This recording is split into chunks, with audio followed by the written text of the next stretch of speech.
Remembering Hurricane Katrina. Leaning over my steering wheel, I watched the heavy clouds roll in. The sky became a darker shade of gray, and raindrops were soon scattered across my windshield. A storm was coming. Glancing at the boxes of clothes stacked in the back seat, I smiled to myself. A torrential downpour of rain began beating against my windshield as lightning flickered across the sky.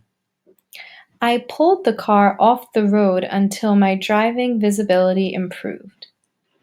People on the sidewalk held purses and briefcases over their heads in a futile effort to keep them from getting wet.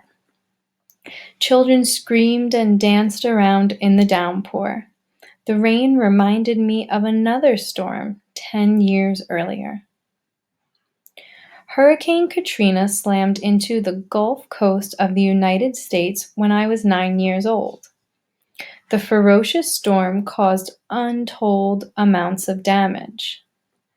One of my strongest memories from that time was watching the evening news with my aunt. A reporter inside the Houston Astrodome, surrounded by thousands of people. They all shared the same weary expression. Many wore torn and dirty clothes, and some had no shoes on their feet. They slowly shuffled along, their faces full of sadness. "Are they here because of the hurricane?" I asked softly. Aunt Lucia nodded.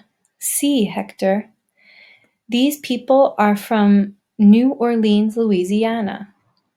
Just a few days ago, Hurricane Katrina destroyed their homes and possessions, and they lost everything they owned. So now they are temporary residents of the Astrodome. It's a place for them to stay until it's safe to go home." I knew a lot about Katrina. The storm had formed in a hot and humid tropical weather and then traveled north.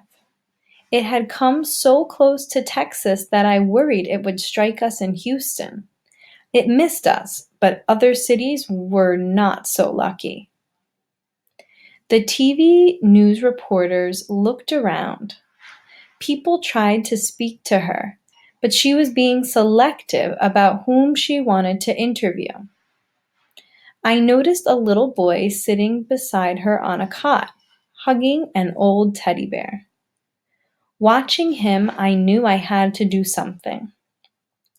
The next day, my friends joined me at our volunteer club, the Houston Helpers, and together we devised a plan. We wanted to collect toys and give them to kids at the Astrodome because donating the toys would help bring some happiness into the lives of these families. Anxious to get started, we made a list of what we needed to do.